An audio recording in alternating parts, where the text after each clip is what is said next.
Et là, à la on est aujourd'hui le 16 dans le mois de Tammuz. Demain 17, ça doit être une journée de Tov, hein, selon les prophéties. Si on mérite aujourd'hui, demain ce sera la grande fête et pendant 3 semaines ce sera la fête. Mais si c'est la fête, je fais confiance à chacun qui sait fêter comme il faut. Mais si ce n'est pas le cas, chers amis, voilà, aujourd'hui avec ces 3 minutes, on va devoir quand même se préparer à demain. Premier côté, on a compris. Deuxième, on rentre dans une période où il y a eu 5 événements dans le calendrier juif, dans la date de demain, et qui influencent pendant les 3 semaines qui s'appellent en hébreu Ben Hametzarim. Je ne sais pas si c'est la traduction en français, les semaines maigres, mais c'est une période dure. Je pense que cette année, encore on va le sentir plus fort, mais il ne faut pas oublier le but. C'est quoi le but? Qu'est-ce qu'on va faire pendant ces 3 semaines?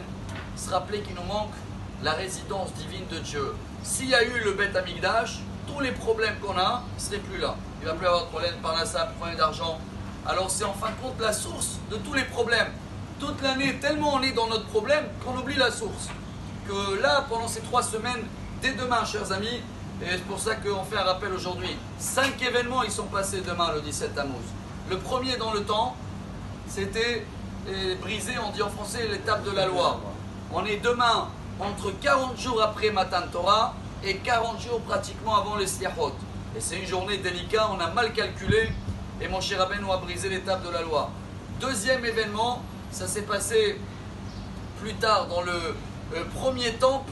Les murailles de Jérusalem, ils ont été cassées. C'était le 9 Tammuz. Dans le deuxième temple, c'était le 17 Tammuz. On ne va pas jeûner 2 fois. Les rabbins, ils ont instauré le jeûne comme dans le deuxième temple. Les murailles de Jérusalem, ils ont été cassées. Et pendant 3 semaines, les Romains, ou que ce sera au début les Babyloniens, ils ont tué tous les gens de Jérusalem.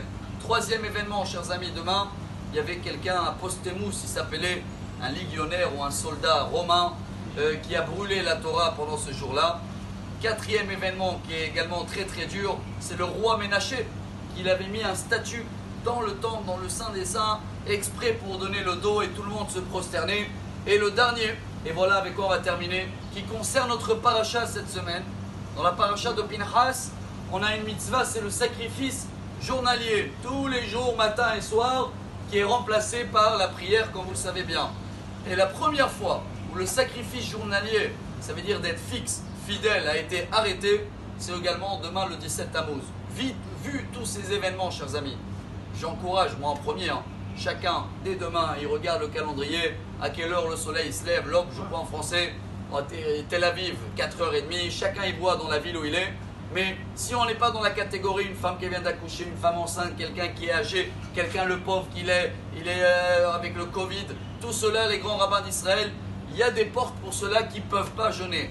Mais le but des 3 minutes aujourd'hui, c'est d'ouvrir la porte et trouver une volonté qu'il faut jeûner. Dieu, il n'a pas de résidence depuis 2000 ans. Il n'a ni maison, ni masgan, ni télé, ni musique, ni rien. C'est pour ça qu'on rentre dans une période où on va essayer de s'associer à cette tristesse.